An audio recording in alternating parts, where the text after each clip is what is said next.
Did you see like the Zizek debate with Peterson? Oh God, where he tried to learn communism like by reading the manifesto. Yes. Every time he sort of talks about communism, he like really does not understand the ideas, and it gives leftists like so much ammunition to be like, you're just completely wrong, or like you're misusing these terms, and like they're correct, right? Because he is misusing the terms, and he is like not understanding the theories. I think he's like essentially getting to like a good idea, which is like the evolution of Marxism into like the cultural sphere in America. But of course he has to use cultural Marxism, which is like an antiquated like Nazi conspiracy theory. Yeah, or post. It feels like a really weird cloud content farming game where everybody is Steven Crowder. What did you want to chat about today? I think trans stuff would be cool. I saw your talk with Mr. Girl, and I think that Mr. Girl has like some admirable qualities, but his understanding of trans issues is like fundamentally centered around this idea that he could like talk people out of being trans, which just seems like crazy to me. I mean, if that's true, it'd be like fantastic, and it would totally change like everyone's conception of what being trans is. But provided that's not true, it seems like all the rest of his understanding of trans issues sort of falls apart, and I think it sort of hinges on this like tenuous understanding. Yeah, so I'm gonna Yeah, push back, please. I'm gonna pull up a notepad. Yeah, so we can argue about what I think, and then I can try to tell you what he thinks or why, but I'm not going to be able to. I don't think I can defend his positions. I don't know if I agree with him as much. So I guess we'll kind of try to navigate that. So my understanding is that it feels like he bases a lot of his understanding of trans issues off of maybe a couple stories. Namely, one is where he talks to his ex, or not ex. I keep saying ex. It's not his ex. It's his current girlfriend. And that seems to be something that he builds a lot of his current understanding of. But that might not necessarily be true. So I don't want to like hold him to that position, because maybe he has other reasons for thinking what he does about these things. And also, I don't know if he thinks that all trans people can be talked into being trans or not. It was hard. I didn't think we ventured into that part of the conversation, but yeah. Okay, so I just wanted to get those two things out of the way. Yeah, I mean, to his credit, I think the thing that Mr. Girl does well is that he fundamentally seems to be interested in advancing the well-being of trans people. Hopefully, yeah. I'm just providing him like the benefit of the doubt. Like if I take his words on their face value, it does seem like if it were true that trans people could be talked out of being trans, that would be a fantastic medical option, an intervention to deal with the psychological distress that people experience as a result of being trans. And I think that's something that you don't really see in a lot of discussions, especially on the left. So like when you hear people talk about trans issues on the left, you hear people say things like, we don't want to gatekeep, we don't want to have as big of a tent as possible, want everyone to be sort of welcome. And I think it speaks to this broader leftist political project, which is to like consolidate and create groups of minorities that can be used to like especially erode traditional institutions. Like gender would be the traditional institution that is the target of erosion here. And I think that in the trans discussion, you might have noticed that like in Twitch politics, it sometimes feels like everything gets brought back and boiled down to trans issues. It gets brought up constantly in debate panels where it makes no sense. And I think that once you start understanding it from the political lens of people are trying to build coalitions, and it's advantageous to have those coalitions be as welcoming as possible, you start to understand why the discussion is so rarely on how to actually help trans people, and in fact so often on the political and cultural implications and really objectives of the left wing. Okay, I'm following you on this. I don't think I necessarily agree, but I don't think it's really relevant, but go ahead. Yeah, I mean, I think that is valid for why some people bring trans issues up into everything, but I don't know if that's why everybody does it. But go ahead. I'm glad you say that, because I don't want to be like conspiratorial and be like secretly like all these leftists, every time they bring it up, they're just like trying to accrue basic political power. Like maybe, I don't even think Vosh would say that. And Vosh is like the quintessential person who says like everything's about power fundamentally. So it's hardly, I think, a conscious thing if it does exist. I think it does like subconsciously. It's something that people are engaging in. Sure. But there's this political author. I don't know if you know him. His name is G.K. Chesterton. Have you ever heard that name? Listen, okay. I know one political author, and his name is Wikipedia. Okay, he's taught me everything I know about politics. So that's a good one, and also probably like the Stanford Encyclopedia of Philosophy. Yes, that's a good one. That's a harder one. Okay, that's the hard Wikipedia. When I want to do philosophy debates and I buckle down and I really want to study, I bring out the Plato Stanford.edu one. Yeah, true. Those are the classics. When I was in high school, I like started a philosophy club, and I ran it for 4 years. And every week, I would just like open up Stanford Wikipedia, Encyclopedia of Philosophy, and just like get an article and I present on it. So I'm very, very familiar with the trenches, but. Okay. G.K. Chesterton, he basically describes this scenario where he says that, two people are walking in the woods and they come across this stone wall. And the first one says, wow, this stone wall in the middle of the woods has no purpose. It's just, hanging out. There's moss growing on it. We ought to destroy, tear down this wall. And another, his partner is walking with him. And he says, hey, we found this stone wall. We don't know exactly where it leads to, but maybe it has a purpose. And the intention with this analogy is to sort of point out the mentality of progressives and conservatives when they're coming across cultural or societal institutions. These are the stone walls that sort of gird our civilization or our existence. And the argument he's making is that progressives are very quick to want to tear down the walls without really understanding why they exist. Okay. Okay. I'm not. I don't mean to say like I've thought of every original thing, but have you heard me talk about this before? No. Okay, gotcha. But you have heard of this like stonewall thing? I haven't, but I've independently stumbled upon this. So something that I'll bring up a lot when I'm sure a lot of people have. I'm not trying to sound like a philosophy master, but I notice sometimes I used to engage in a lot of like analysis or informally we'll say deconstruction of topics, right? I don't think that's actually what deconstruction is, but like I'll like think of like, okay, well, like why does this institution exist? Why do we have gender? Why do we have sex? Why do we have marriage? And then do we need this? And then can we, reformat this in a way that is more inclusive to other people, right? So for instance, when we think of the term of like gender, oftentimes we're associating genitalia with it. Do we need to do that? Is that necessary? Maybe not, and if it's not, then there's like additional groups of people that can be brought in under that umbrella in a beneficial way. So I think that's cool. However, one thing that I noticed, especially over the past year or two, is people are so quick to see something as a social norm or be socially constructed, but when they hear socially constructed, they think totally arbitrary, irrelevant, and has no value whatsoever. And I noticed that a lot of people on the left on the internet are running really far with that, or they'll be like, women don't need to be enslaved in marriages. We don't need traditional gender roles at all. It's like, okay, that might be true, but there's probably a reason why they existed like this for so long. And I think it's really important to understand that reason, rather than to just say we can get rid of everything and rebuild from scratch, That's, that yours put really well. I'm just going to add you 1 second. It seems like you have a pretty nuanced view of this. So I'm impressed already. But basically, 1 second. Okay. So your inclination, your impulse to sort of reform and question these ideas, I think is the key here, right? That reform.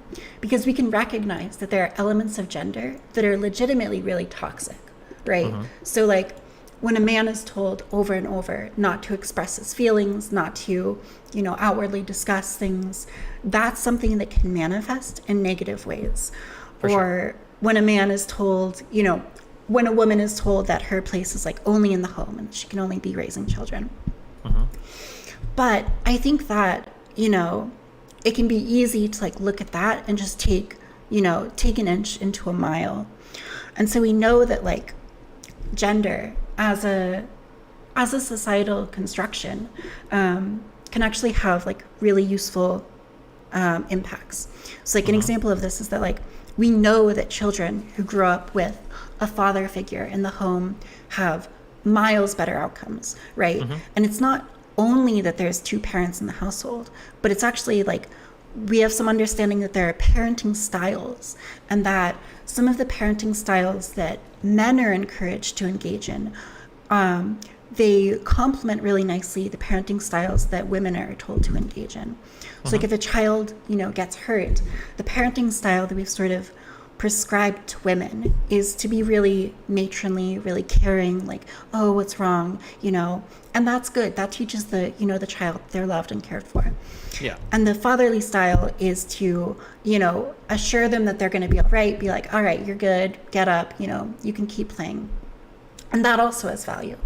And so I think that we have to sort of acknowledge that across civilizations and across human history, we see overwhelmingly there are certain patterns that are cropping up as like cultural technologies, specifically in regards to gender relations. Yeah, and this is again, it all plays into this idea where it's like, okay, maybe we can change this a little bit, but if it's shown up relentlessly so many times, there's probably some like very valuable underlying function that it's serving. So if we are going to replace it with something, we have to ensure that that primary function is still being satisfied. Otherwise, we might be getting rid of something that did have some level of great value. The closest concept that I tie this into, I'm very much an atheist. But as I've gotten older, I see that there is a fuck ton of value in religion, especially the community building aspect that I didn't really understand as much growing up, just being kind of a militant atheist and somebody that didn't care about community. But I noticed that like in the strive for secularity, we tossed out all of the theology, which was cool, but we also got rid of all of like the rituals and all of the community aspects of religion, which isn't cool. That was probably like really valuable because it seems like religions and all that have been around for all of human history, and we can see like a function that they serve that was important. Yeah, religion's a great example of this.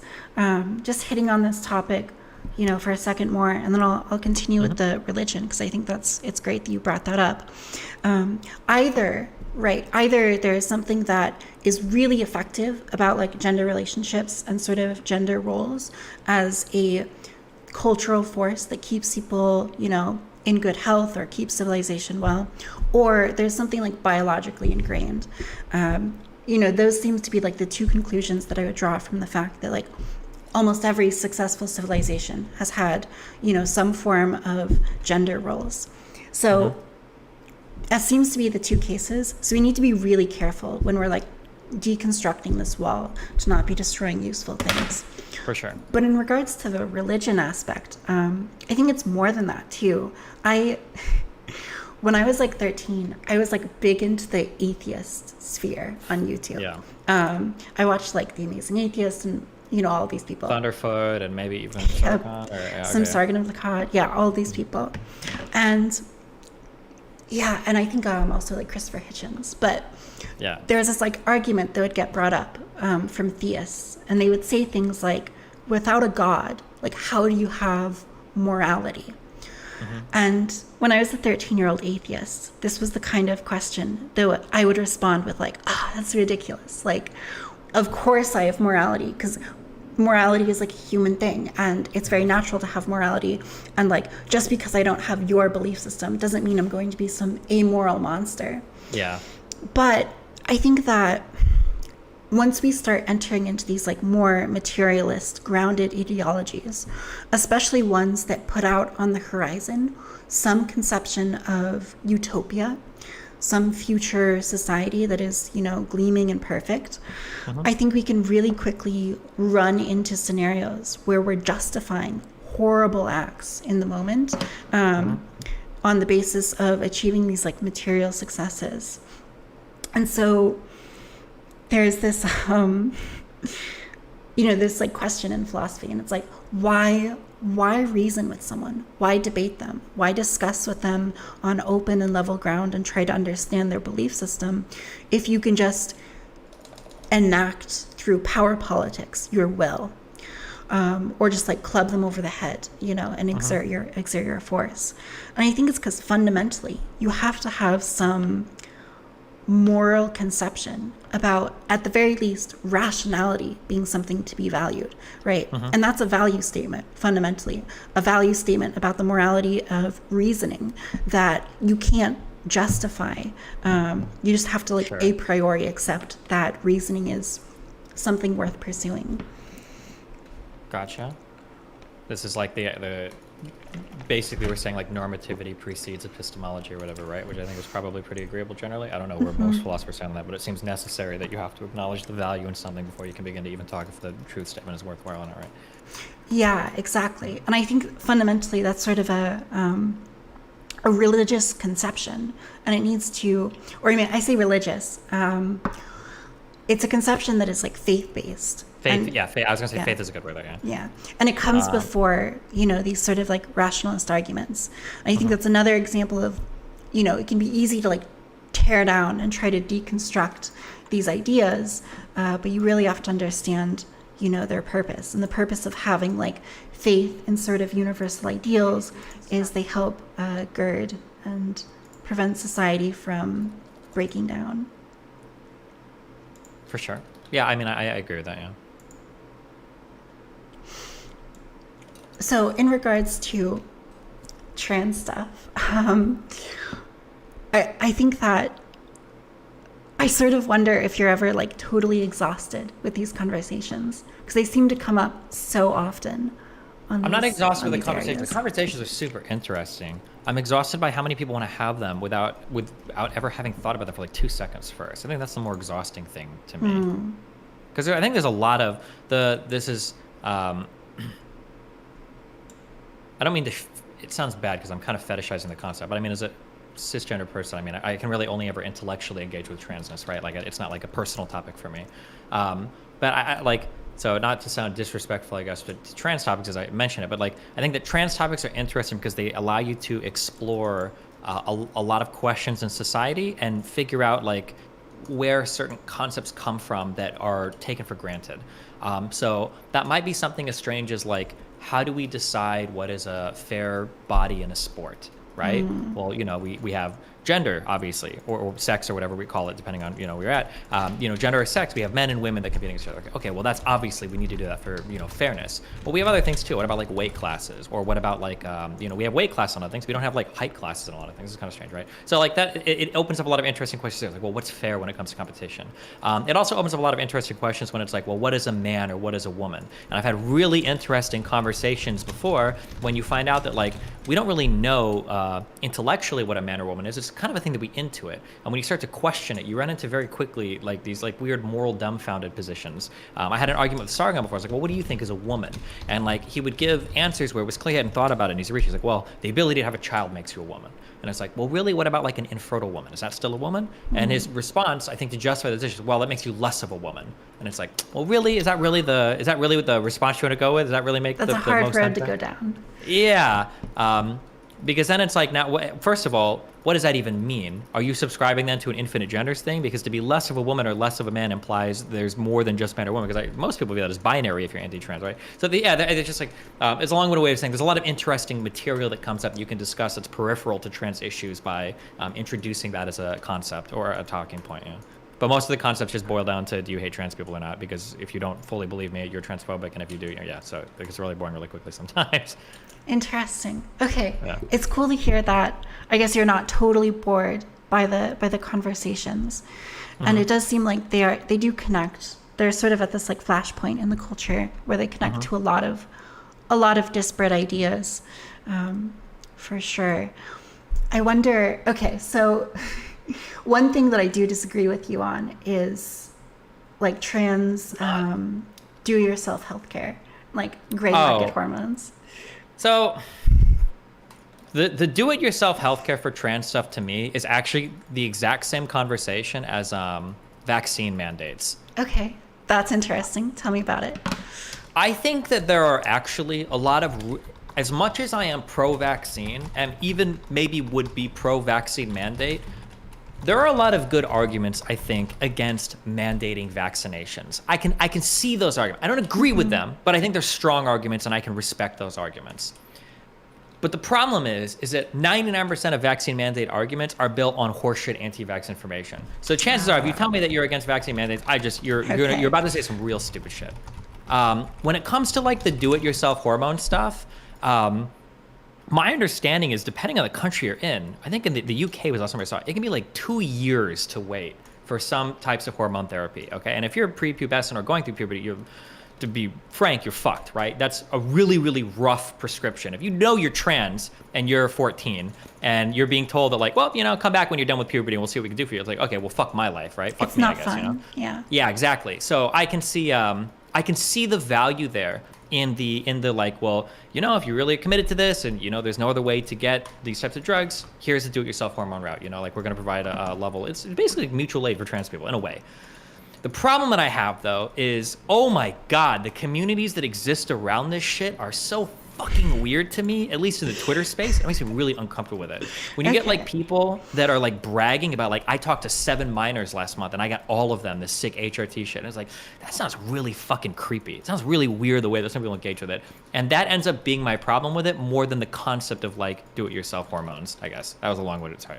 Okay, so I've also seen like people post like the iridescent like anime girl like estrogen bottles, and they're like, it's very like marketed as a product rather than like a healthcare solution. I do wonder if part of that and the difficulty there is with the sort of demedicalization of transness and the sort of insistence that it's just a gender identity thing, and that it can be more and more disconnected from any underlying biological like drive or need to do something. Because once you disconnect it, it just becomes like a fun way of like presenting yourself. Yes. So like we don't have to get into this if you don't want to, but a huge problem that I have with a lot of the current talk about trans stuff in the very far left spaces online, which is every space on fucking Twitch, is that in my opinion, it turns transness into just like a clothing or another way to express yourself. So when people start talking about like autism, gender, and all of this stuff, and like gender and sex, they don't really mean anything, and it's all kind of whatever. It makes me wonder, like, okay, well, why the fuck do trans people kill themselves then over this shit? Like, why would you do something so stupid? If gender and sex are all arbitrary, irrelevant things, why would you ever commit suicide because you're the wrong gender or sex? It's so dumb, right? And I feel like those conversations start to miss this rejection that there is a fact of the matter about your sex or gender, which I believe there is, and I think it's the source of trans issues, is that there is an underlying fact of the matter in your brain about what you feel your gender is. That's something that really bothers me, and a lot of these discussions end up revolving around that. Yeah. I had a discussion with Bastiat a while back, like years back, and it was about trans stuff. And I took a position that is sometimes called transmedicalist. I don't know if you've heard of this. That in order to be trans, you are required to have gender dysphoria? Yeah, that was, so I had like the weakest. Oh shit! You're like the ultimate transphobe online then. So well, I had like the weakest that they one. hate the most. I think someone in the chat said like, okay, you're the only trans medicalist that I can respect. Basically, my position was that like you have to have some amount of dysphoria to consider yourself trans. And I was like, that can be like whatever, but you're absolutely right. And maybe we'll talk about like how insane the dialogue has gotten, where like that's the ultimate transphobe position.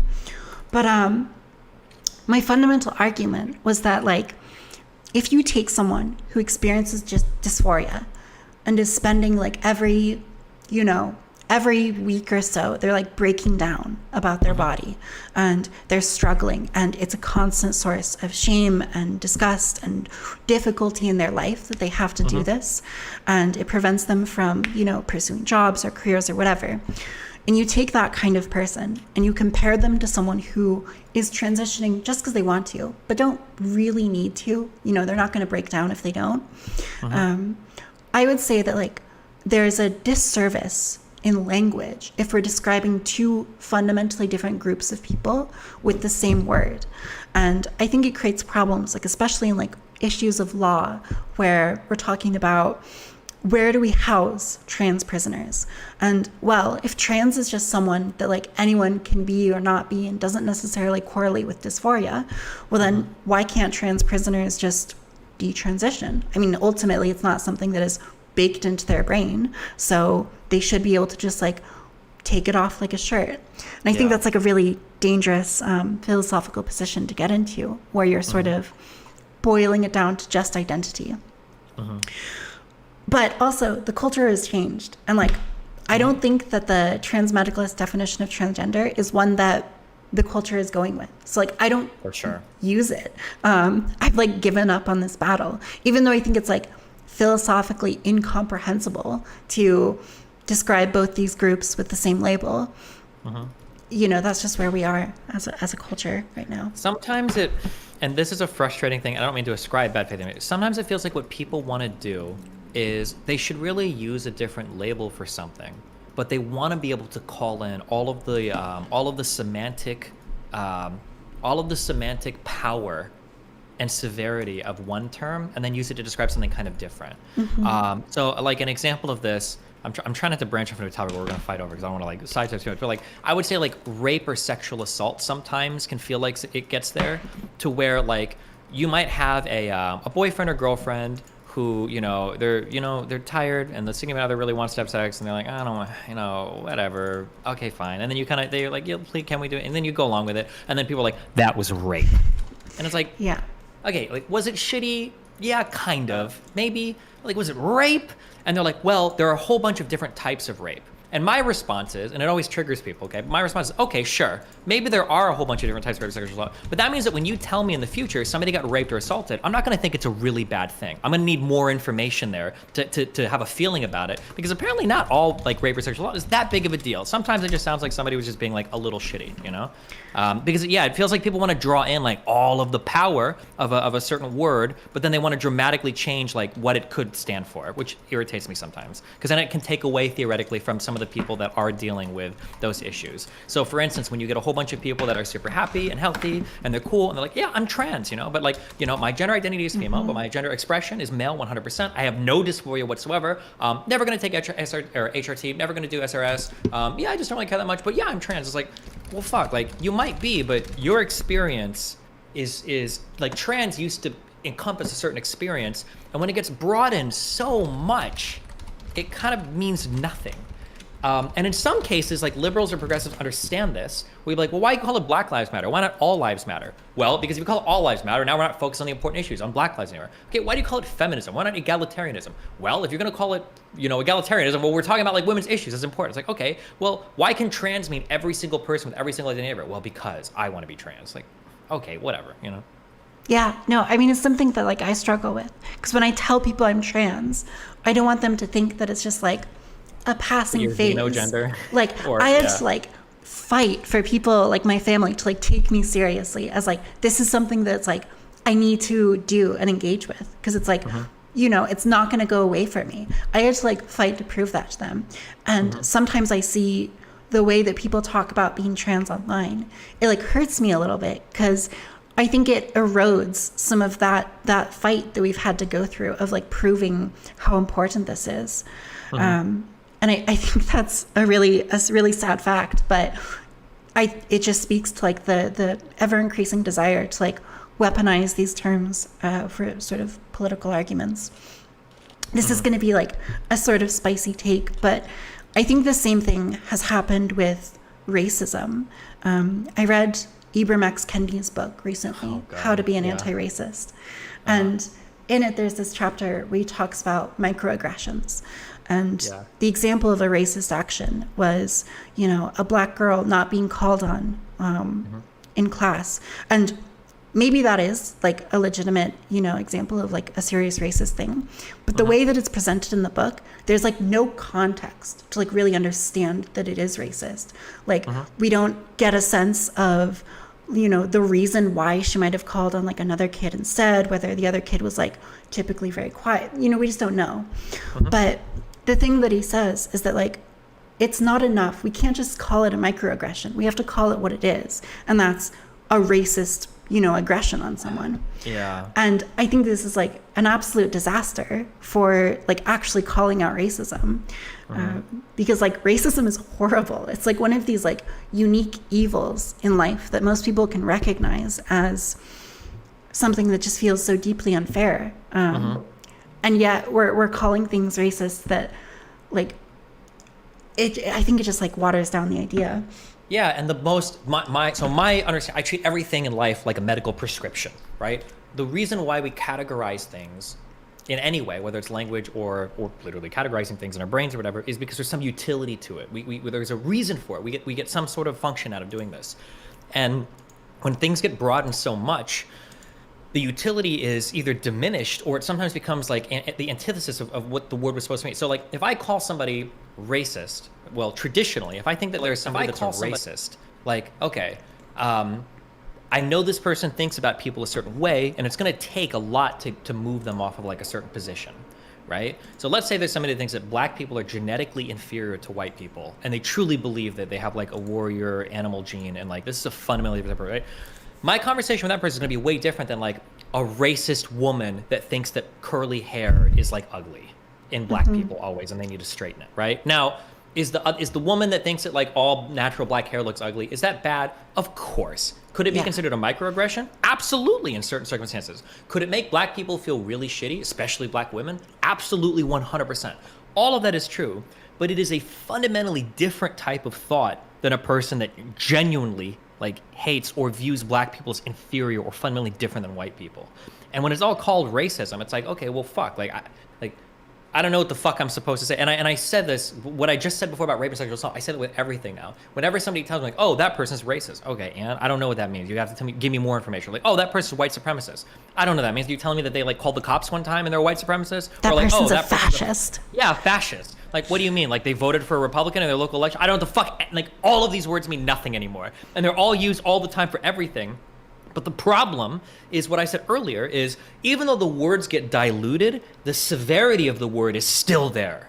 So if you act racist, meaning you make a dumb joke or you say something dumb about somebody's hair, it is just as bad as like the explicit approval of lynching somebody, and you will be treated the same. Like if you make a comment, let's say you do a dumb joke or you rap to a song, something stupid, you shouldn't do it or whatever, but let's say you do it, people will treat you the same as though you're Richard Spencer or Nick Fuentes. And I was like, holy fuck, like chill. Like it's not fair to smuggle in all the severity of what these words meant, but then broaden it to include, you know, like 50% of human activity. I think that's insane. Yeah, I mean, absolutely. I think you put it well. And I think it speaks to also like just the way the society has moved, you know, probably for the last 600 years, but certainly since, you know, American history. We've just gotten further and further left, right? So like the right used to be defending, you know, aristocracy and the monarchy and the Catholic Church. And then it was defending, you know, slavery. And then it was on the other side of the civil rights movement and then of gay rights and so on. And conservatives today are, you know, much left of conservatives of the past. You know, we have like Caitlyn Jenner running on the Republican ticket in California. And in Canada, we have their conservative party is like pro-abortion.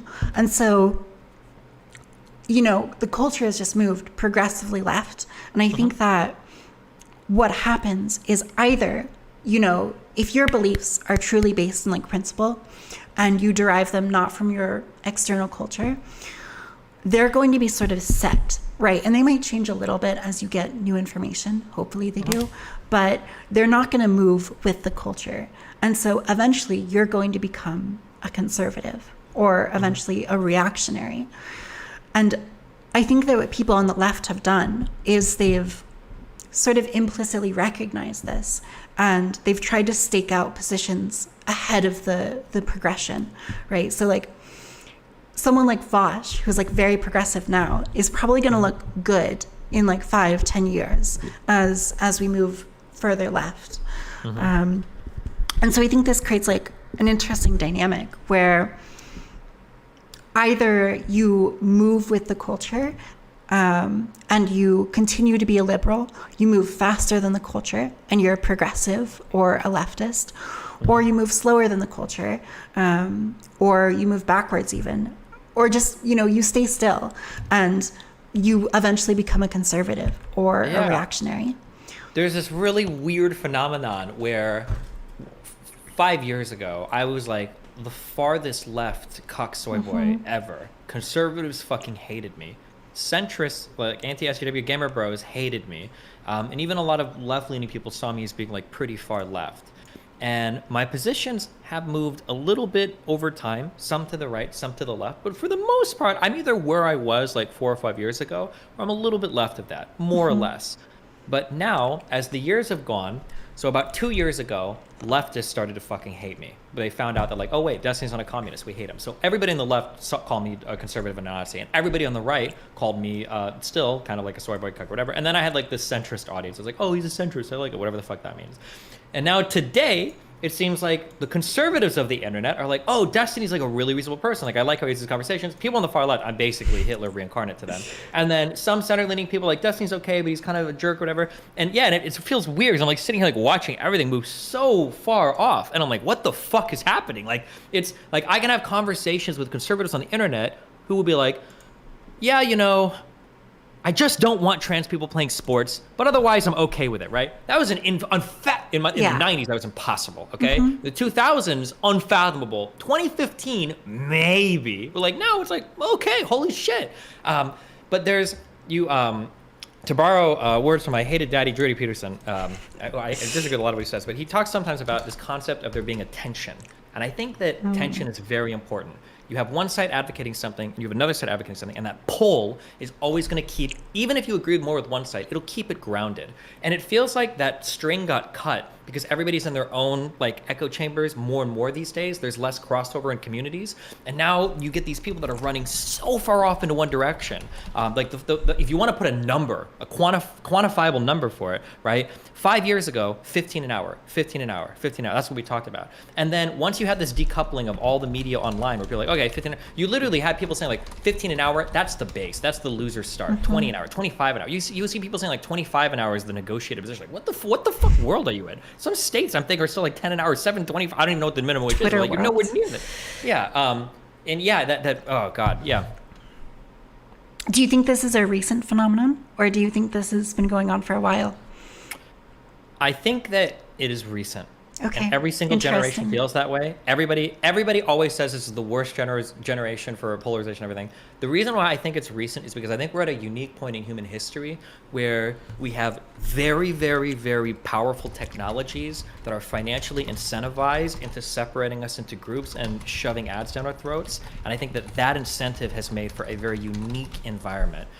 The internet is unique in that you no longer have to confront opposition in real life. If you believe that the moon landings were fake, 20 years ago, your friends are going to make fun of you for it. You're going to have to talk to people around you. Now you can find any group online you want to reinforce whatever belief you want.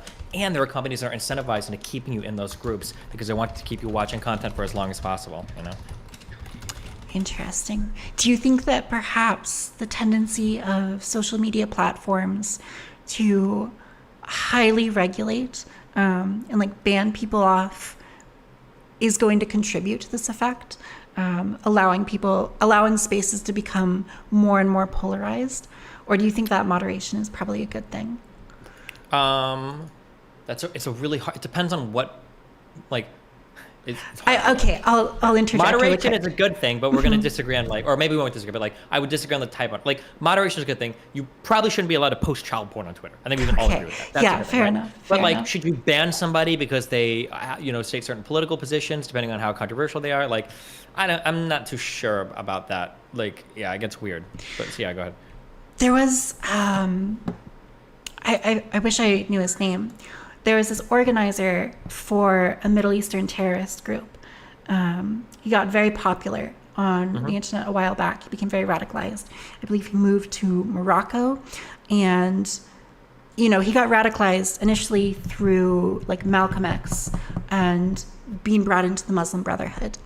Okay. And basically, after he's left, terrorism, after he's left organizing for terrorist organizations, he's talked about how he's done a lot of research on how people are radicalized on the internet.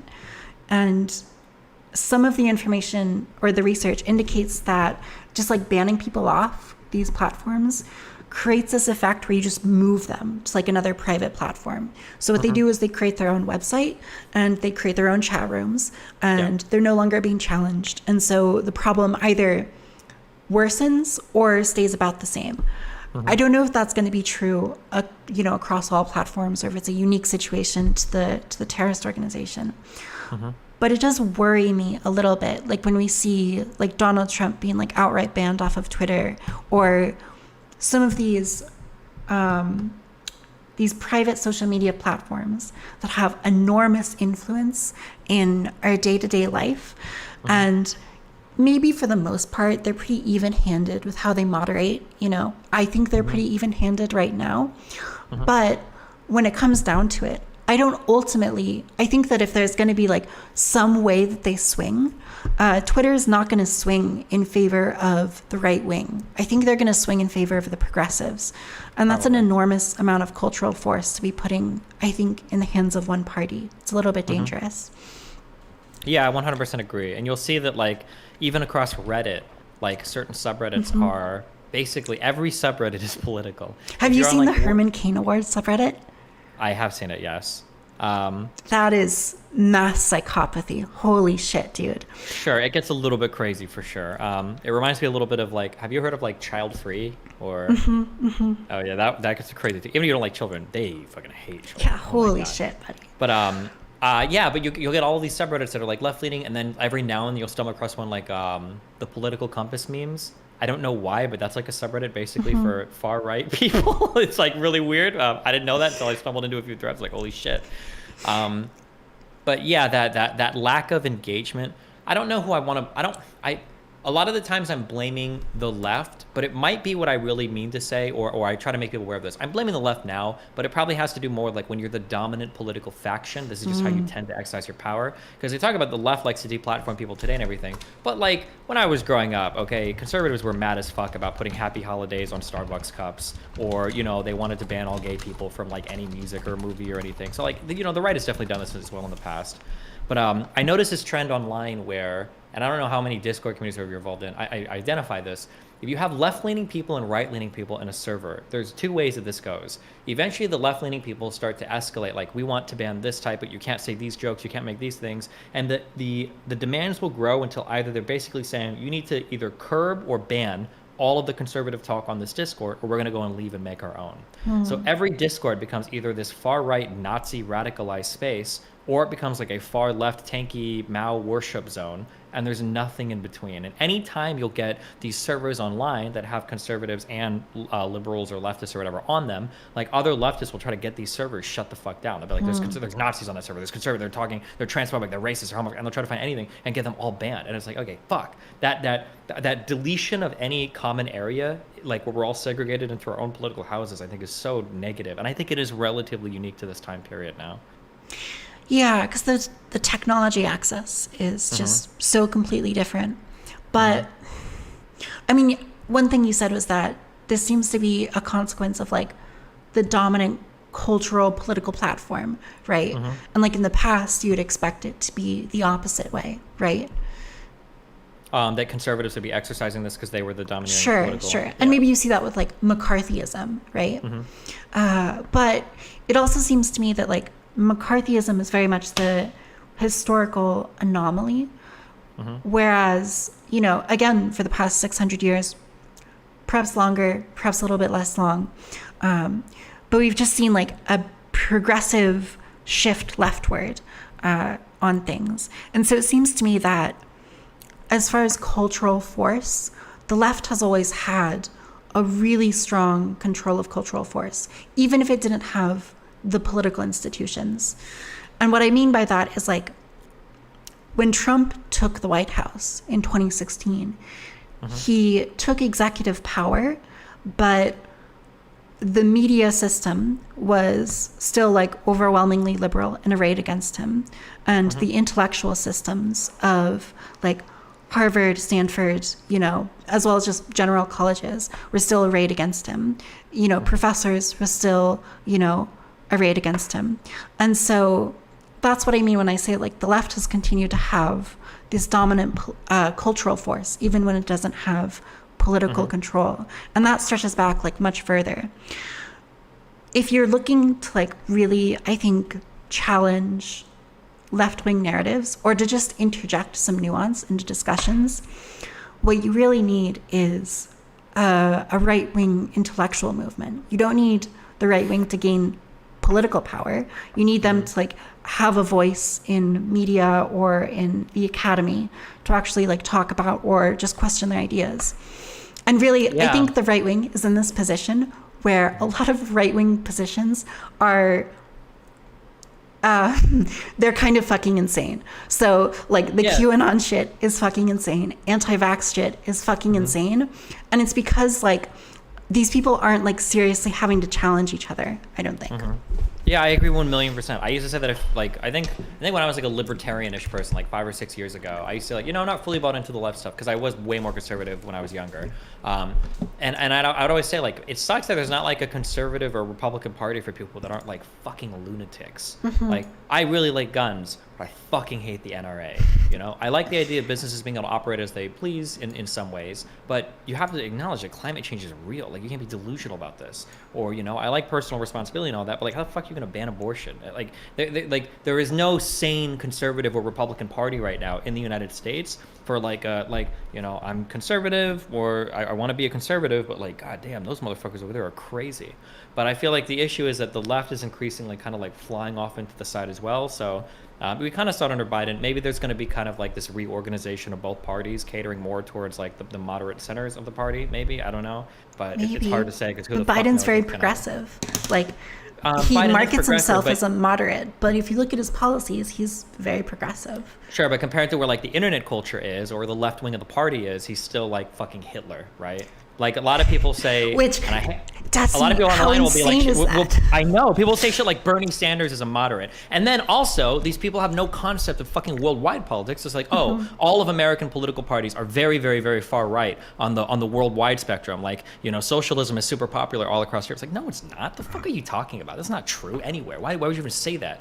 And people just have both wings of the parties are very crazy right now. But the left wing of the Democratic Party is relatively small, the crazy part, I would say, but the right wing of the Conservative Party is fucking wild, okay? Like 90% of these people would literally suck Trump's dick if he came out and said, suck me off and I'll help you in your election, unironically, right? Or like I think it's still half the Republican Party believes the election was actually stolen, like illegal votes were cast and shit. So I don't know. It's hard. The Republican Party is fucking lost. As much as I complain about the crazy left people online today, there's a lot of problems on the right. Holy shit. Yeah, for sure. I don't know if I want to go into like hardcore, like borderline, like schizo posting here, but okay. I mean, like where did schizo posting come from? Where'd you get that? Schizo posting? It's like an internet meme. Like okay, gotcha. Just checking. Go ahead. Okay. To like go into like sort of craziness, just a little bit of craziness. I think we can sort of question how ideas spread to each other, right? And so like, I think we'd both agree that there are certain traits of a belief system that are going to make it more or less likely to spread. So like, if part of your belief system is that it's necessary to like talk to other people and evangelize so that they can like be with you and maybe enjoy the fruits of heaven, right? If that's part of your belief system, it's going to spread faster than a belief system that part of the belief system is that it needs to be kept, secret and no one can know about it. Yeah. Right. And so we think there are certain qualities of like progressivism, and the fact that progressivism tends to take root in like intellectual and mass media institutions that make it like very effective at spreading, versus conservatism, the right-wing ideologies tend to be spread more through like church gatherings, smaller communities, or like just having children and spreading it from parent to child. And so it's sort of this evolutionary understanding of how belief systems grow and spread. And the belief systems that are most viral are going to become dominant. They're going to become mimetic across time. And so I think also like humans are a dominant species on Earth. We're incredibly dominant.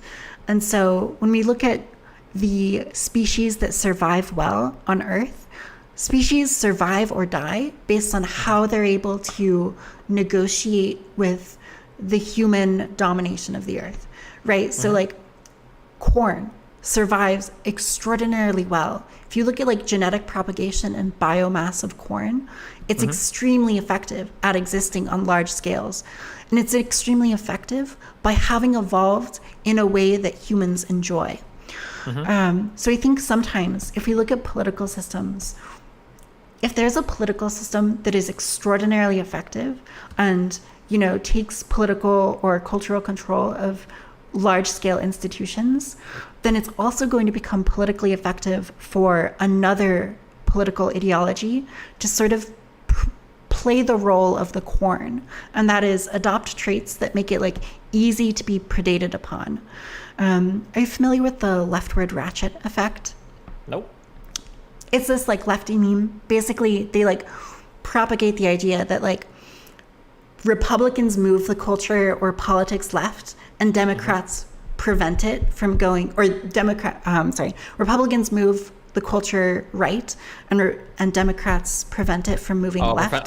Fuck! There's the worst YouTuber in the history of all of YouTubers. I think Second Thought might have talked about this. Yeah, and it's crazy because that's the exact opposite of what happens, right? Okay.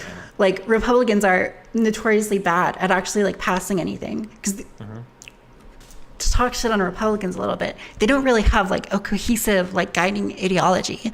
Like we got tax cuts under Trump, and you know, a few like disastrous, you know, foreign policy things, but we didn't really, you know, there was no like guiding right-wing political ideology behind Trump. And so I think that in some sense, if the right was growing to be like really strong and to seriously challenge left-wing progressive thought, it might just get like stamped out. And so it might actually benefit right-wing thought ideologically or evolutionarily to sort of make itself a prey, make itself a target, and to be sort of crazy and out there.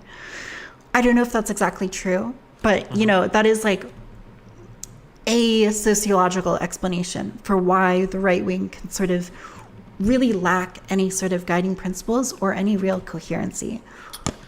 Maybe. So there's that. There's probably like a million ways by which you can analyze why any political movement propagates the way that it does, I'm sure. Yeah, but I think absolutely. that another way that I would look at it, a lot through the framing that I used earlier, and I tried to look at everything through one framing, so you get lost that way, of course. But like, I think that the fact that in real life we're segregated really heavily too, similarly to online spaces, to where in real life conservatives tend to live, like you can look at maps all across the world, and in almost every country in the world you have blue cities and red non-cities. It's like it's almost ubiquitous. And I think that separation also is very real and can explain people's values sometimes, and it's something that because people that live in those red areas tend to not have that same representation in other parts of the culture, people aren't always aware of it. When Trump got elected, you mentioned before the idea of like, well, if we just shun people and we shove them off into kind of other spaces, you know, maybe they'll go away or maybe they'll stop being radicalized. I'm not speaking just myself. I speak for everybody when I say nobody was expecting Trump to win. That was impossible. There were at least 6 different moments where Trump said something and you're like, oh, it was funny to watch him, but like he's gone. Making fun of McCain for being a war hero, no way, he's done. Grab him by the pussy, no way, he's done. Calling Ted Cruz's dad the fucking Zodiac Killer, he's gone. No way you can survive this many insane, like being pro Planned Parenthood as a fucking Republican, impossible, right? Speaking out, like, yeah, there's just so many crazy things that he said, and none of it mattered. But I think something that hurt a lot of people was, I think a lot of people genuinely did not believe, or at least a lot of people on the left genuinely did not believe that there were that many conservatives on the right that still existed in this country, because they'd been shunned from mainstream media for so long, and they'd been shamed and like, you're not allowed to think this, you're not allowed to say this, you're not allowed to be this way. And so we figure, oh, well, they must be gone, but they're not gone. They're still there, and they're half the American voting population, you know?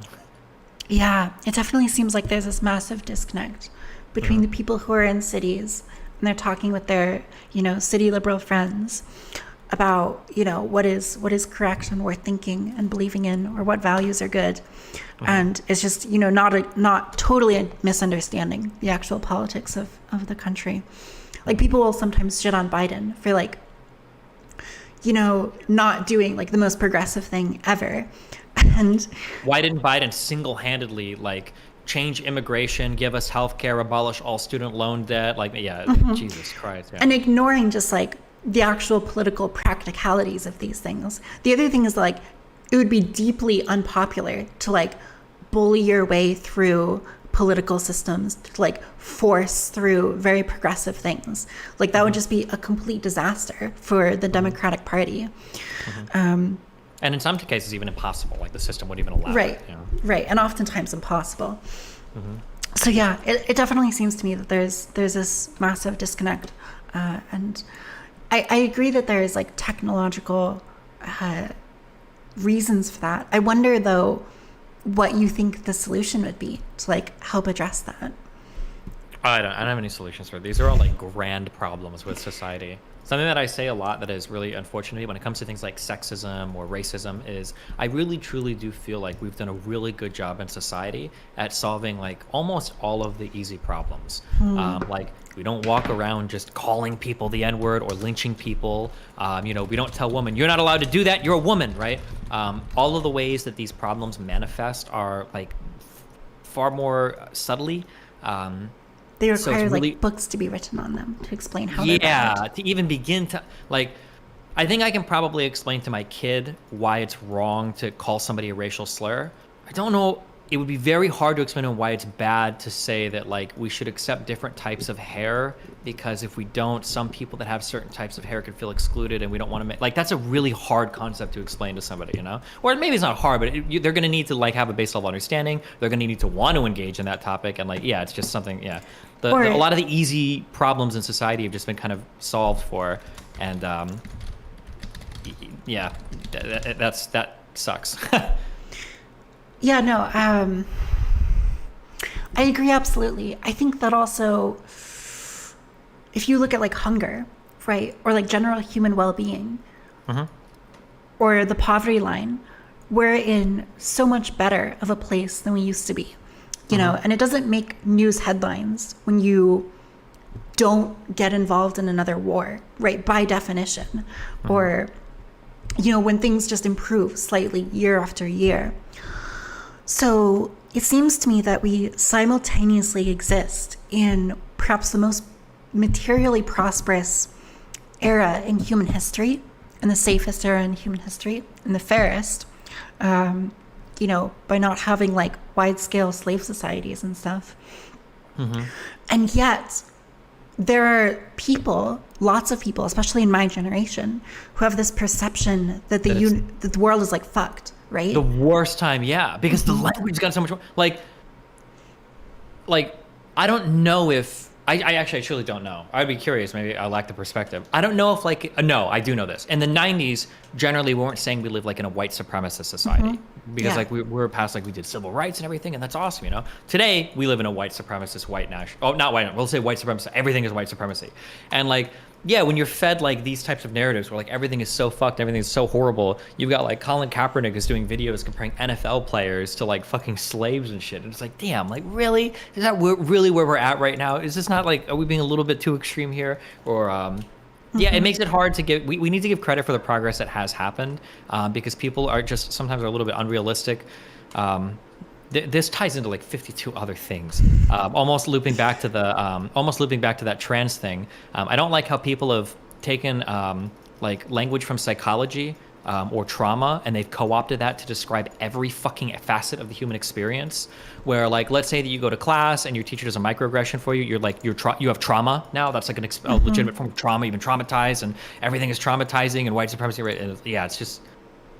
I don't know how to make those conversations publicly better. I do my thing, but I'm definitely in the minority. And like people like Hassan or like like these types of like larger figures that just kind of like play into that extremist culture or whatever, are definitely selling all the tickets and shit. So I don't know what the solution is to any of that ever, unfortunately. Right. It seems like there is like an incentive to sort of spread this extremist message and to really dig in and wedge, these problems and make them seem worse than they are.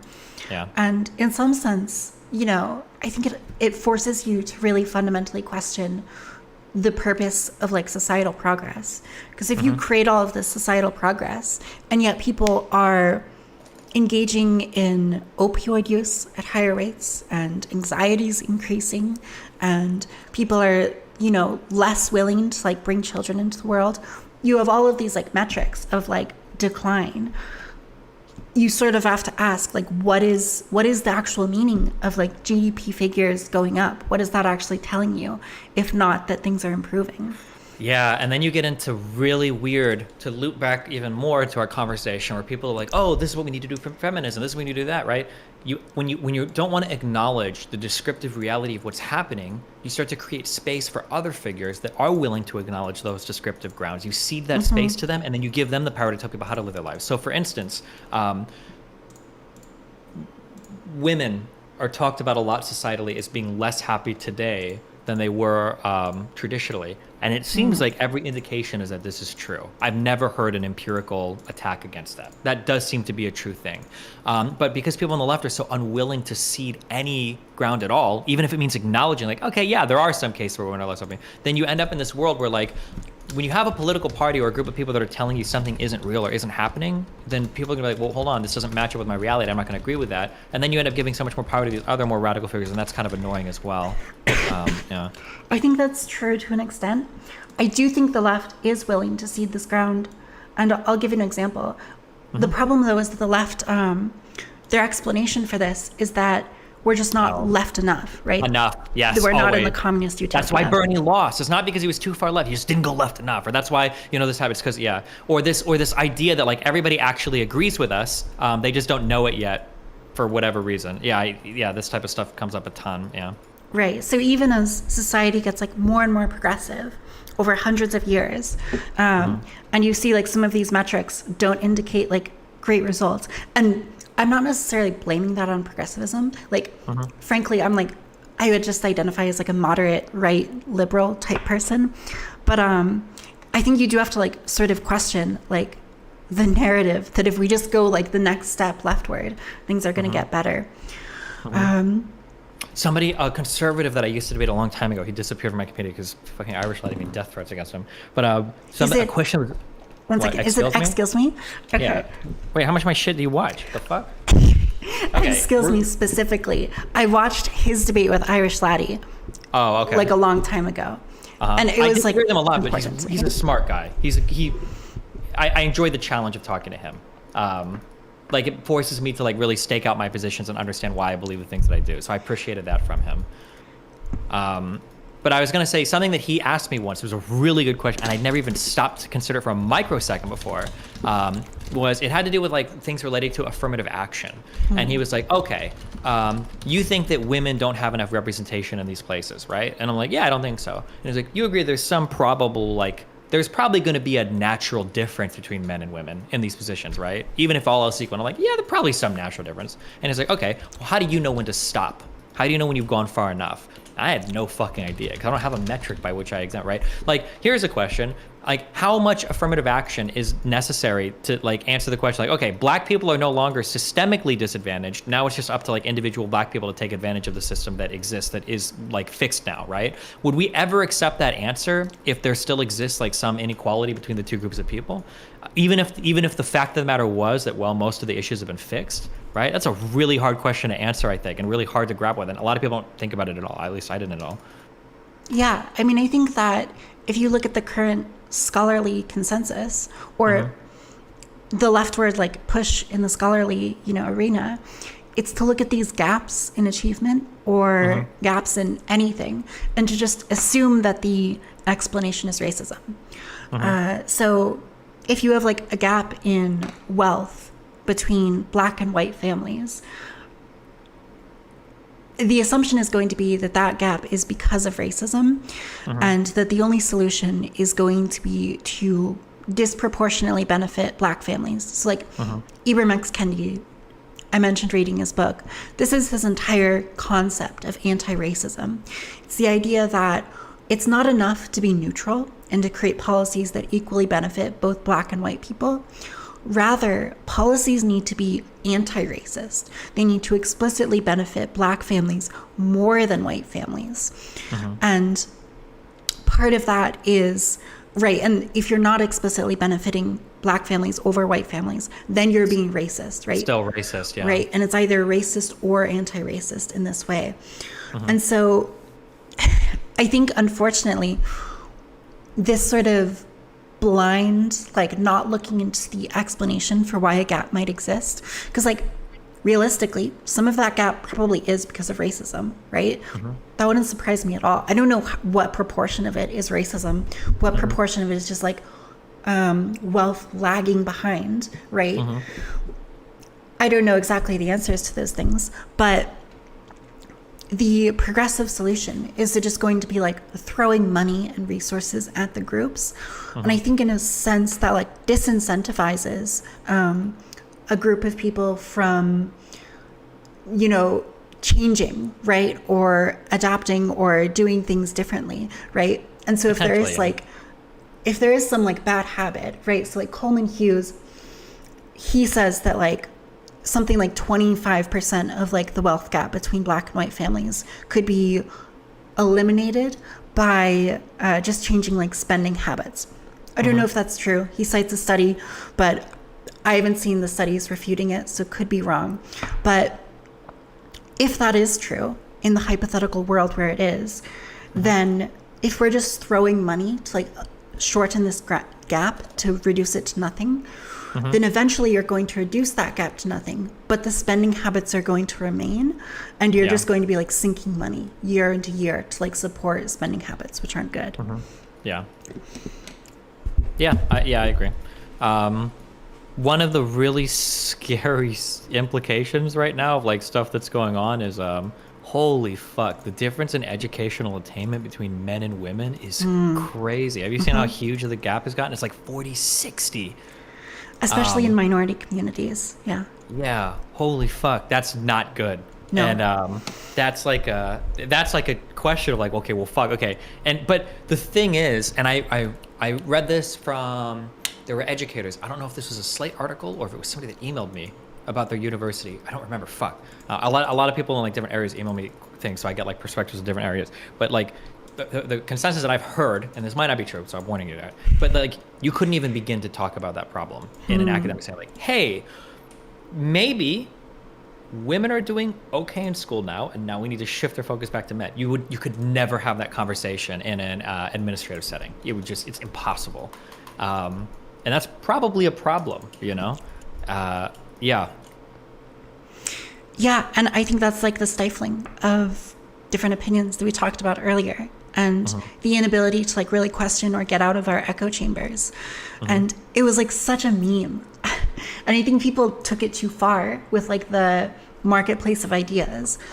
But like sort of thinking about it now, I do think that there's like a kernel of truth with that. And like we do need to have ideas competing and questioning each other. Or like, I don't want to give conservatives credit here, or the anti-SJW bros or whatever. I do. The problem is that like back then, the people that were representing the marketplace of ideas, they were dog shit losers that didn't do it well. Okay, I will never get to a place in my life. Well, hopefully not. God forbid. Where I'll ever say some shit like, you know what? Dave Rubin had a really good point here. No, Dave Rubin has always been a dog shit, dumb fuck, anti-intellectual moron. Okay, but like the lack of challenge for people on the left, I think, did go a bit too far. And now like. Now, the way the conservatives used to engage with those concepts of like the marketplace of ideas, I think was really bad. But like there is a legitimate way that we can engage with those ideas in a positive manner, I think. Yeah, absolutely. I think that's a good point. And a lot of the conservative champions for these ideas have definitely not been very good or very credible. And like Jordan Peterson, he's another one of these people who like, frankly, he's like really not good at talking about ideas. He has this thing that like my friend was linking me. He'll tell people to like be a monster, right? And to like embrace some sort of like monstrous internal side of you. And every time he says this, he has to like walk back and explain what the fuck he means, because people are confused by it. And I think he's just like not good at communicating these ideas, or maybe he just likes like people being confused and then having to be like, no, actually, you're misrepresenting me and my beliefs are different, right? But he does this constantly. One of the ways that I explain this is he'll always make descriptive statements, but he'll never make prescriptive statements sometimes. So he will lead you, right? He'll say like, well, when women are in the workplace, it causes a lot of problems. Well, men compete over women in the workplace. Women in the workplace have led to these negative things. And then you'll be like, and then an interviewer that's not ready to deal with him, an interviewer will ask, are you saying that we shouldn't have women in the workplace? And then it'll be like, interviewer straw man's Jordan Peterson, claims that he says things that he never said. And I understand why people get so confused sometimes, because Jordan Peterson will say things where it's like, are you trying to get at this? But he'll never actually go like that final step. And he might not even necessarily mean that, to his credit, because like, as much as I don't like him, he doesn't seem like an idiot, at least. But yeah, he definitely, well, he seems, everything he says about psychology is generally pretty true, but when he starts getting into like history, sociology, or politics, God forbid, or philosophy, sometimes it gets really bad. But when he talks about psychology, it's usually okay. But I understand why people get confused sometimes listening to him do his stuff. Yeah. I don't know if you did you see like the Zizek debate with Peterson? Oh God, I saw part of it, yeah, where he tried to learn communism like by reading the manifesto, and yes. that was it or whatever. Yeah. He like only talked about the Communist Manifesto, which, yeah, no, it was just a complete disaster. And yeah, you can really see that like every time he sort of talks about communism, he like really does not understand the ideas, and it gives leftists like so much ammunition to be like, you're just completely wrong, or like you're misusing these terms, and like they're correct, right? Because he is misusing the terms, and he is like not understanding the theories. So, but like at the same time, Zizek or Peterson, I think he described it as like cultural Marxism, and like fucking awful branding. I don't know why he uses these words, but like I think he's like essentially getting to like a good idea, which is like the evolution of Marxism into like the cultural sphere in America. But of course he has to use cultural Marxism, which is like an antiquated like Nazi conspiracy theory. Yeah, or postmodern cultural He'll just like throw whatever crazy postmodern like neo-Marxism. Yeah, like what the fuck, dude? Like, yeah.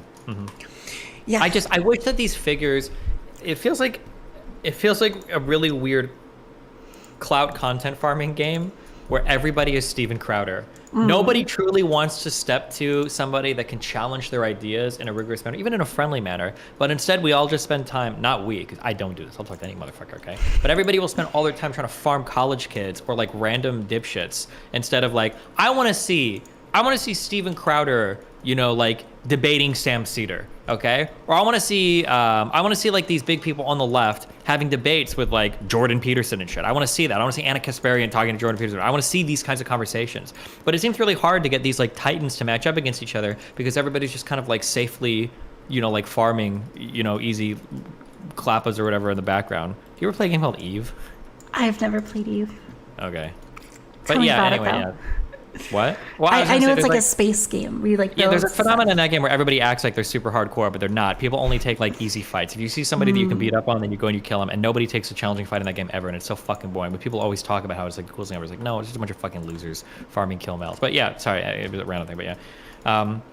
Okay, I had to delete my Twitter link from my Twitch because apparently if you have NSFW pictures on Twitter, you get in trouble. So Yeah, you could, yeah. I just deleted that. Good job. Yeah, no, I think you're right, and I think it speaks to like there's like a market demand for being able to easily beat down on people, right?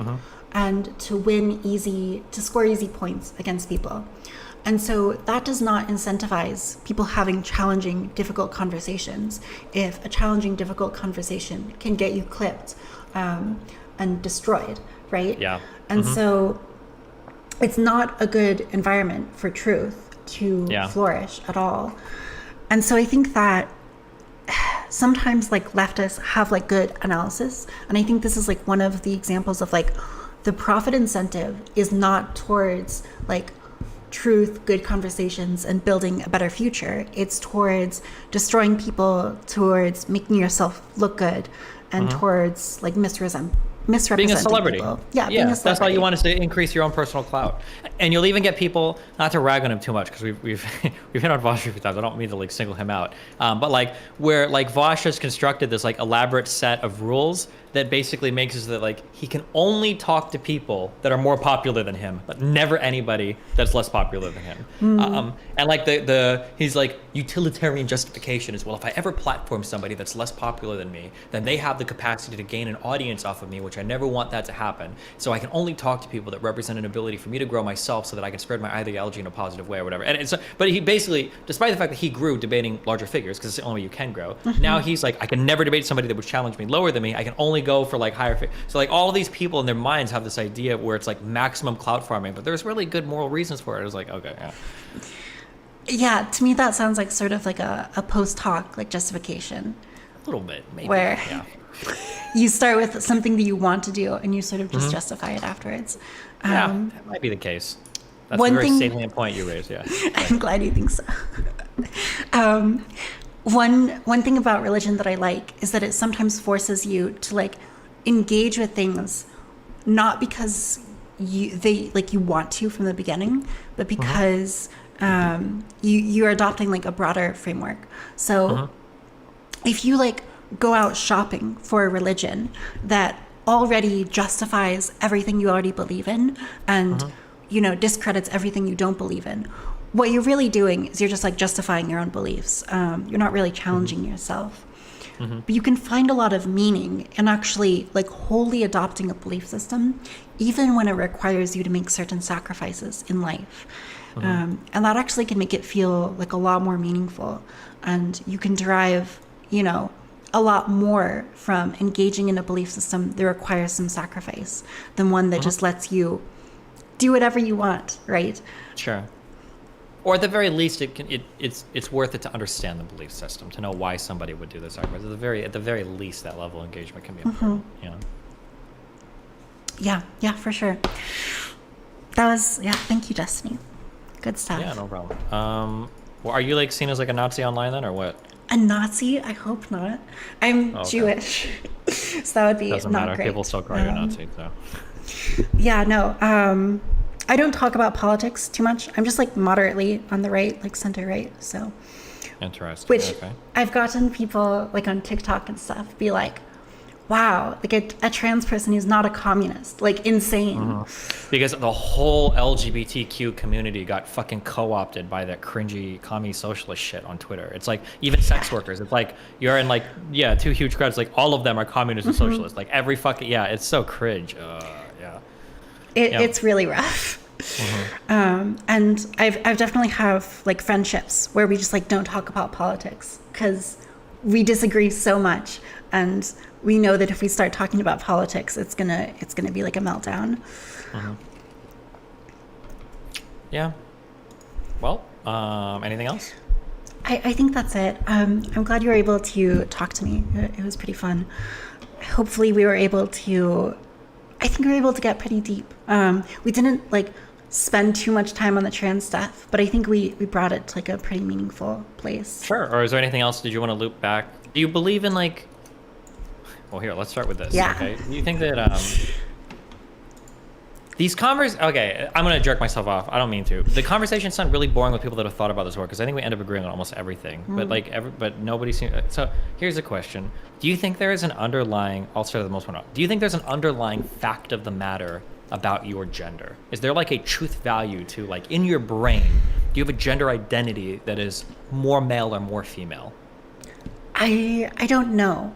Honestly, I don't know. And I don't think it matters.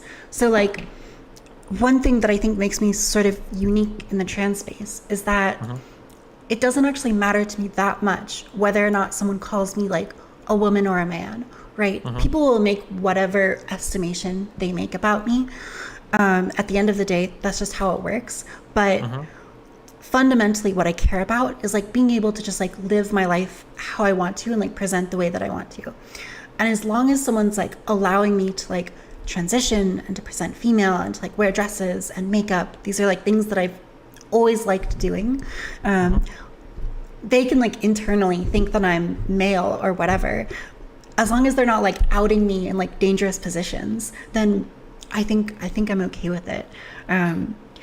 So do you believe in like other gender things like I think they're broadly referred to as xenogenders? Do you know what that means? They're like the Tumblr, like star gender, autism gender, right? Yeah, exactly. Yeah. Do you think that like any sort of identity, or literally, I don't say this as an insult, but like attack helicopter gender. So like Demon Mama will defend this concept that like if that's how you express your gender, it's a valid form of gender expression. Do you think that like all of these things are legitimate genders, or do you draw a line anywhere, or? So legitimate genders. I mean, I think that like gender is probably a social construction, right? So like I could imagine a society where there is like an autism gender. I don't really know what that means because I don't have a conception of that in my society. But I think we could imagine that as like a cultural thing, Yeah. But in the society now, I don't think that really is a gender, I guess. And there's obviously, I think, no like underlying biological fact of the matter that like compels people to identify as autism gender. So like, I do think that there's like an underlying biological fact of the matter that like compels me to want to engage in some sort of like feminine presentation, right? That does seem like quite intuitive to me because like I watched your Mr. Girl discussion and I think if someone could talk me out of being trans, I would take that in a heartbeat, right? I would definitely allow myself to be talked out of being trans. And the fact that like that does not seem at all conceivable to me that I could someday do that indicates to me that there is probably some sort of very deep-rooted part of my brain that is, you know, not going to be changed easily. Okay, that I think so. It sounded like you disagree, but it sounds like we majorly agree. Maybe we just identify this or we use different words to describe this. But I think so. I would say that it feels to me, when I say there's like a fact of the matter, what I mean is that like, if I wanted to, I couldn't just decide a different gender tomorrow or change that. Or like, just like, well, I'm going to pretend to be this and I'm going to feel that way. Like, there seems to be some deep internal part of me that maps onto something in my brain that's like, I feel masculine or I feel non-binary. I feel like that seems to be a thing that exists. The reason why the only reason why I ask is because all the xenogender stuff will kind of like fall from there. So if I believe that, I don't think that you can identify as like autism gender. That's not like a gender. I don't know if we have like the internal mapping or construct to have a gender that is autistic. I don't know if that makes sense. It seems like we all kind of fall on this masculine feminine dichotomy. That seems to be the case, or binary or whatever. Yeah, I think you're right. But I think that when we talk about gender, you have to understand that there's like a political project, and that political project is aimed towards gender abolition, right? And yeah, so I don't know what that means. I feel like it goes back and forth, but go. Yeah, what do you mean by that? when people on the internet are talking about xenogenders and they're validating them, I think the reason why they want to validate them is because on an ideological level, they think that it will help to deconstruct and remove gender, right? Gender abolition. It'll help to abolish it. And so I think that that's really the goal of xenogenders, is to like poke fun at the concept of gender and to discredit the idea and to reduce it to just sort of a basic identity rather than tying it to what I think does exist. And that is some internal biological impulse to align yourself with one of the two sexes. Gotcha. And if I had to guess, I would say that there is probably a real internal biological mechanism that encourages you to, you know, align yourself one way or the other, or be comfortable with one way or the other. And then I think when you see like the cultural practices that are associated with that sex, right, the part of your brain that like believes that you want to be that sex, is going to tell you that you should engage in those sorts of practices in order to like validate that feeling that you are that sex, even if you aren't really. So I think that's like kind of the explanation of the biological mechanism and the cultural interplay. Probably, yeah. Okay, I don't think I would necessarily disagree with that. Okay. What else? Was there anything more specific about trans that you want to talk about? Yeah, go. Oh, trans DIY. I think that okay, we kind of hit on, your takes on trans DIY are sort of incongruent with your takes on drugs more generally, because it seems to me that you believe people are justified or okay with taking drugs, even like illicit and potentially quite dangerous drugs, if they accept the responsibility of the effects and do their due diligence to like research them. And I think that like hormones, especially not so much testosterone, but especially estrogen, is something that the effects of it they're seen on the time scale of months or years, and they're not something you are ever going to overdose on. They're just going to be converted into harmless molecules in the body. So it seems to me that like on the scale of doing drugs, like gray market hormones is like very much on the justified end versus doing more illicit substances. I think you can justify both, but it seems to me like you justify the more extreme version of drug use, but then somehow draw the line at like a much more okay form of drug use or a much less dangerous form of drug use. Yeah, I think I talked about this earlier where I said that like I don't necessarily have problems with the do-it-yourself hormones. It was the culture of people online surrounding it that made me really uncomfortable. And I gave that example of that one, there's some crazy lady that was like bragging about like, I've talked to like 7 minors this month and I've gotten them doing yourself hormones. And that felt like really weird to me. If I were to draw a 1-to-1 comparison to drugs, I think I would actually still feel pretty much the same. I think there'd be a big difference between somebody online saying like, I really wanted to try heroin, and you know what, I did research, blah, blah, blah, versus somebody that's like, I got 7 of my friends into heroin and I'm so proud of myself for doing it. Like, I think that the feeling there is a little bit different. And then I would also say that like doing a drug, I think is a bit different than using a drug to change into a new identity or to match like a gender expression. I think that these are fundamentally different things. But all that being said, even though those two aspects are different, I don't think I'm opposed to do-it-yourself hormones, like done in a reasonable, responsive manner. I think, like I said at the beginning, in some countries you're on like a 2-year wait list for shit, and that might be like too late for a lot of people. And if you do the research and do-it-yourself hormones seem fine, then I think I'm okay with that. I just get really weird about the culture around it. You mentioned like the anime profile pics and the My Little Pony people that are like bragging about like roping minors into do-it-yourself hormones and shit, and that seems really fucking weird to me. Yeah. There's some like crazy discords too, where people are like bragging about getting like minors to like cut themselves and take hormones and insane shit for sure. So I agree that culture is bad, but I'm glad you clarified that like do it yourself or like gray market drugs are not necessarily bad. It's more sort of like the culture around it that you'd want to seriously challenge. Yeah, for sure. And I think I've said as much. I don't know if it's come across in all my debates, but every time I bring it up on stream, I always say that like, if this is the only case, there are reasons why people would do it. I can understand. I can empathize. Sometimes it's like literally your only option, unless you're going to wait for years or whatever. But man, that culture online is real fucking weird.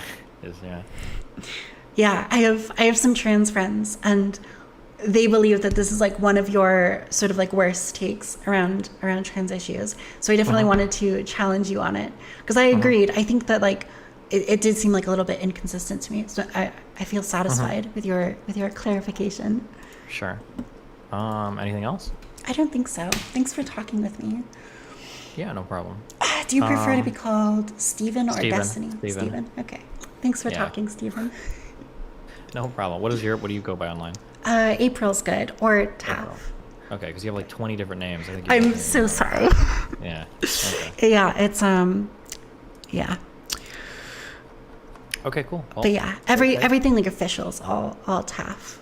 So. Are you trying to get more into like the screaming at people online for politics stuff, or was this just a conversation you were interested in? Or I don't know if you do like Twitch panels or anything like that. I don't. I'd love to get more into it, because I think that you have to really build like a personality. Not cults, but like you need to build those relationships on the internet with people. And Gotcha. Twitch politics seems crazy as far as harassment. Last year I wasn't even in like politics, but like I was getting people like harassing me on the internet, and I had to like take a break. But I think that I've, in coming back and having experienced like that level of like harassment, I feel like a lot more comfortable with just being like whatever, and sort of jumping into like the politics sphere, even though it's extraordinarily vitriolic. It is, yeah. I think part of me in like a weird way enjoys like a little bit of vitriol. which probably sounds insane, but like there's like something satisfying about sort of getting to butt heads with people a little bit. I feel the same way. I understand 100%. So yeah. Okay. Well, cool. I've said this before. People call me transphobic. I don't care. The trans community online is absolutely fucking insane. So having like more reasonable trans people is really good. It's embarrassing to say this, but like I have to remind my audience every time when I intersect with these communities that like in real life there are tons of really cool trans people. There's a lot of really reasonable ones, but for some reason it's only the most extreme, insane, socialist, communist, like most radical people that you ever find online in these communities, which is really disappointing. So yeah, if you want to get involved, I think that would be really cool. For sure. I think that you've been like a good introduction because you seem pretty reasonable and like willing to listen to me out, even though that like you say that I'm reasonable. There are things that I'm like also crazy on. So sure. It's not so much like the when I say reasonable, I don't necessarily mean like we agree on everything even necessarily. I just mean more like has a thought process, is willing to engage with ideas, isn't just going to instantaneously call me like a fascist, Nazi, Hitler, authoritarian, like is like can have a conversation, right? Yeah, these types of people are like sorely needed in this world. So both in Twitch politics and in like the actual real world. So yeah, I think so. All right, thanks for talking, Stephen. Maybe we'll do it again another time if I have a bone to pick with you.